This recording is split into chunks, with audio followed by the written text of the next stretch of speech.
Hai. Selamat datang kembali di channel Min Donghua. Di video kali ini kita akan melanjutkan cerita Donghua Battle Truck Devon. Ayo langsung aja ke alurnya.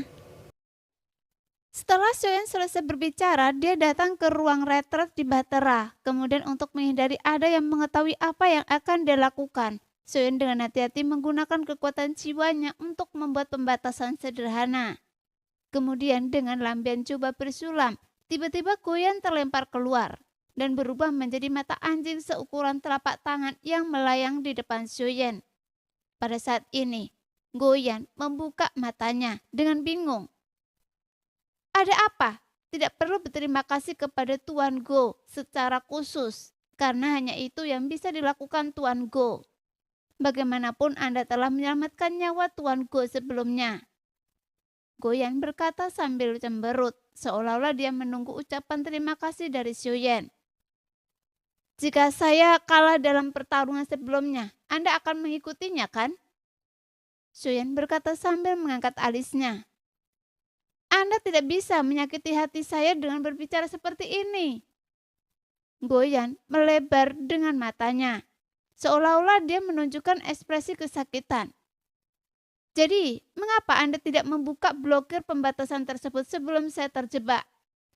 Mata Soyeon penuh amarah dan niat membunuh. Melihat Soyeon sedang marah, ekspresi Goyan tiba-tiba melembut dan matanya sedikit sedih, seolah-olah dia takut dipukuli. Anda bilang Anda tidak bermaksud apa-apa, tapi saya tidak menyangka Anda begitu tidak berperasaan dan tidak benar. Soyeon melanjutkan yang membuat mata Goyan mengelak. Tapi setelah mendengar apa yang dikatakan Soyeon, dia akhirnya tidak bisa menahannya lagi. Bagaimana Anda bisa tidak berterima kasih kepada Tuan Go? Situasinya rumit pada saat itu, dan saya pikir cucu kura-kura kecil itu seharusnya tidak bisa berbuat apa-apa terhadap Anda. Saya bahkan bersiap untuk mati asalkan saya bisa mengirim Anda pergi apapun yang terjadi. Jelas, Goyan sebelumnya memang bersiap berkorban pada saat itu, tetapi Goyan ragu-ragu sejenak saat dia berbicara. Mendengar itu, Soyeon memandang Goyan dan menunggu dia melanjutkan menjawab. Tapi Ratu menghentikan saya dan menyuruh saya untuk tidak mengambil tindakan. Tepat ketika mendengar apa yang dikatakan Goyan, tidak ada ekspresi terkejut di wajah Soyeon, karena setelah seluruh pertempuran, melihat keadaan Ratu, dia sudah menduga bahwa semua yang terjadi sekarang sepenuhnya diatur oleh Ratu. Seolah-olah ini hanyalah perkenalan untuk mengambil satu langkah bersama, dan sisanya terserah Soyeon sendiri. Ratu datang ke Taesu untuk menjadi bawahan Soyeon, dan langkah pertama pasti memberikan jalan keluar bagi Soyeon, termasuk kemunculan Nie. Soyeon merasa itu bukan suatu kebetulan. Seolah-olah itu semua adalah bagian dari rencana dan pengaturan Ratu. Memikirkan hal ini, Soyeon segera berhenti bertanya pada Goyan dan perlahan menutup matanya. Namun, Soyeon tidak dapat memahami apa yang ingin dilakukan Ratu. Namun meskipun Soyeon tidak memahami banyak pengaturan Ratu, tapi Soyeon juga yakin bahwa Ratu tidak akan menyakitinya. Jadi Soyeon tidak memiliki keraguan sedikit pun. Bagaimanapun Ratu memperlakukan Soyeon dengan tulus dan mengatur Zudosian untuknya, dan para leluhur dengan paksa membuka jalan bagi pertumbuhan Soyeon, sehingga Soyeon juga dapat meningkatkan kekuatannya selangkah demi selangkah dalam situasi ini. Pada saat ini, kesadaran Soyeon memasuki pagoda Shinchen Suling dan Janlo juga muncul di sampingnya.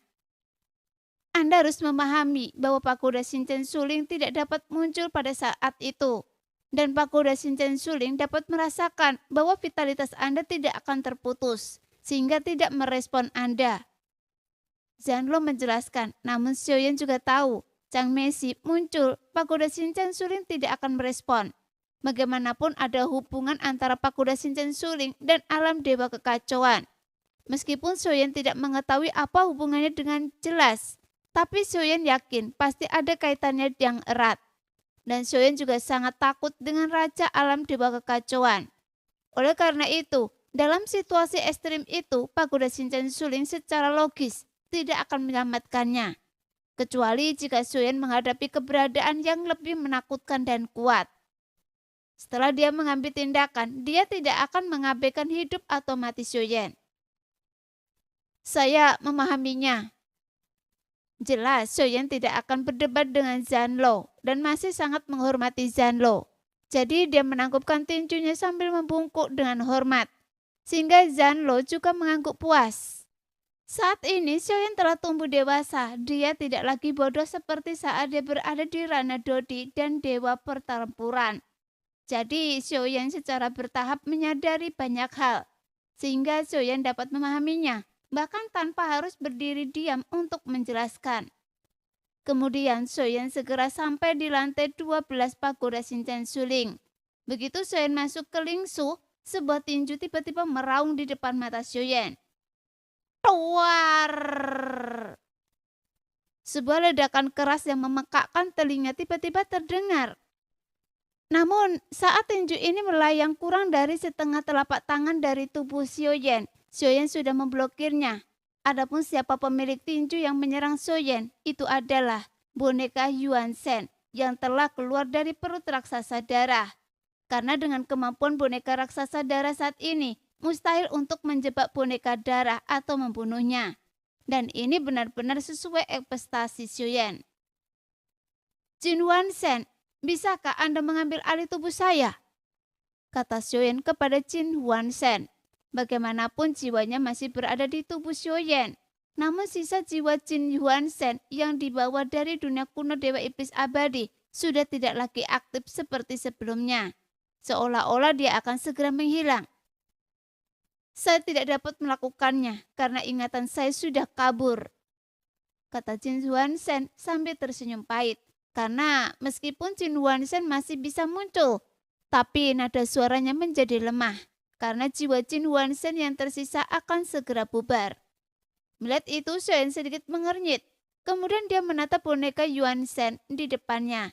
Dan ketika dia menyapunya dengan kekuatan jiwanya, Soyen menemukan bahwa boneka ini tidak lagi terkendali. Jadi bagi Soyen ini adalah kabar baik. Jika dia dapat merebut jiwa dari boneka jiwa ini lagi, maka Soyen akan memiliki 2 avatar Yuan Shen. Namun boneka jiwa di depannya bahkan lebih kuat karena dia telah mencapai jiwa alam kuno semu.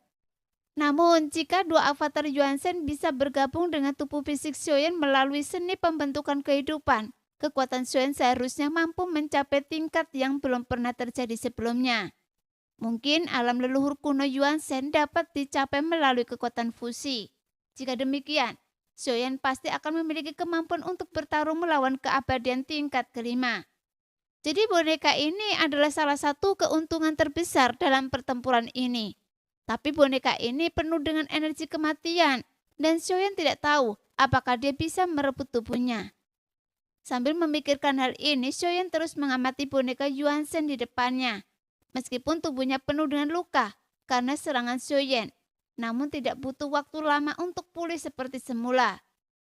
Setelah menyerang boneka Yuan Shen dengan keras lagi, Soyen melihat sekelilingnya dan menemukan bahwa raksasa darah dan paha daji meringkuk di sudut.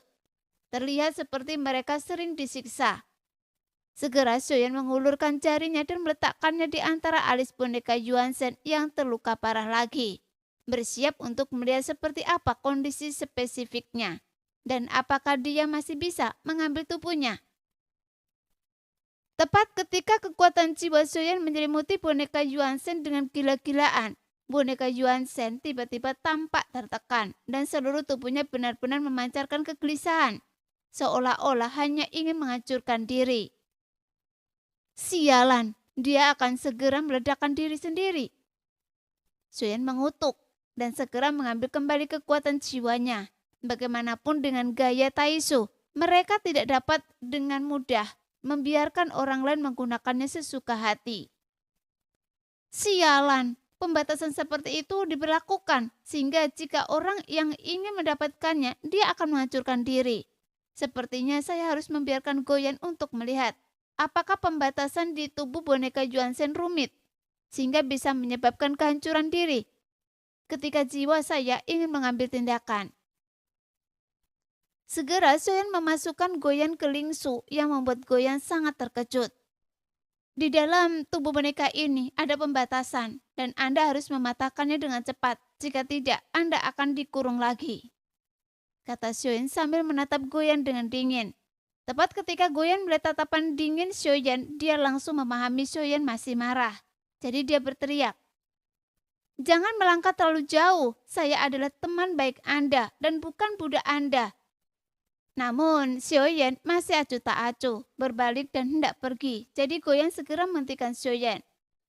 "Saya tidak mengatakan bahwa saya tidak mau melakukannya. Hanya saja Anda harus memberi saya waktu," kata Goyan dengan marah. Segera cahaya biru dari mata Goyan meledak dan langsung menyelimuti boneka Yuan Shen, dan cahaya biru Goyan menyapu selama setengah batang dupa. "Bunuh 1000 pisau, pembatasan ini sangat rumit. Anda harus tahu, tidak hanya ada pembatasan di dalam tubuh boneka ini, tapi ada juga jiwa yang terhubung dengan pembatasan ini di dalam tubuhnya. Setelah pembatasan tersebut dilanggar, boneka ini akan tetap menghancurkan dirinya sendiri." Tepat ketika Xiaoyan mendengar apa yang dikatakan yang tidak bisa melanggar pembatasan ini, Xiaoyan merasa sangat aneh. "Apakah Anda tidak melihatnya?" Goyan melanjutkan. Mendengar itu, Xiaoyan mencoba melihatnya lagi dan menemukan bahwa proporsi keempat anggota tubuh boneka Yuan Shen itu memang agak tidak terkoordinasi. Segera Xiaoyan mengulurkan tangannya dan membuka pakaian boneka Yuan Shen, tapi apa yang dilihat Xiaoyan membuatnya merutkan kening. Karena tubuh fisik ini sebenarnya tidak berasal dari satu tubuh dan jiwa, melainkan dari banyak tubuh dan jiwa yang digabungkan menjadi satu oleh Taisu. Nah, demikianlah video hari ini. Terima kasih yang sudah menonton video Min sampai selesai. Sampai jumpa lagi di video selanjutnya. Bye-bye.